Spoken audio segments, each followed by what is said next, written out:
दिल्ली के सीएम को लेकर बीजेपी में मंथन जारी। गृह मंत्री अमित शाह के घर बीजेपी नेताओं की हुई बैठक। मीटिंग में जेपी नड्डा भी हुए शामिल।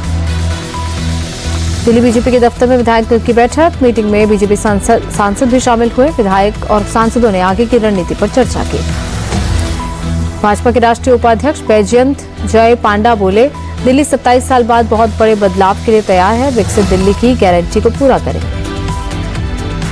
दिल्ली बीजेपी चीफ वीरेंद्र सचदेवा ने जनता को भरोसा दिया, कहा सभी वादे पूरे करेंगे। दिल्ली से बीजेपी सांसद मनोज तिवारी बोले, दिल्ली विधानसभा के पहले सत्र में सीएजी की रिपोर्ट पेश की जाएगी और भ्रष्टाचार करने वालों पर एक्शन होगा।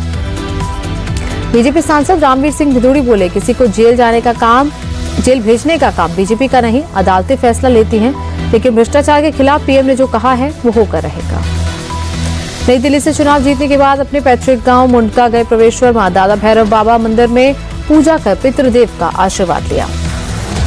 प्रवेश वर्मा अपने पिता और दिल्ली के पूर्व मुख्यमंत्री साहेब सिंह वर्मा की समाधि स्थल पर भी गए। पुष्पांजलि अर्पित कर पिता का आशीर्वाद लिया।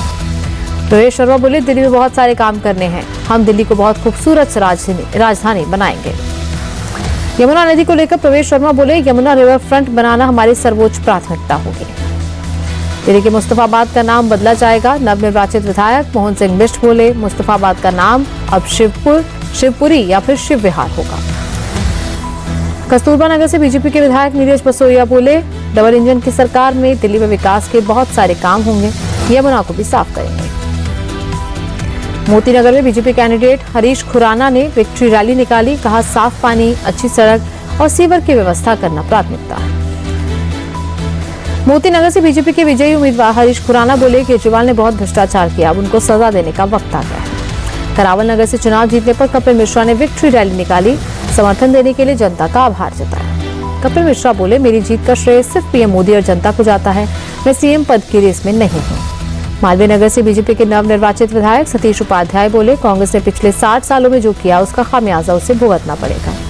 शालीमार बाग से नवनिर्वाचित विधायक रेखा गुप्ता बोली, दिल्ली का विकास सिर्फ पीएम मोदी ही कर सकते हैं, यह उनके नेतृत्व की जीत है।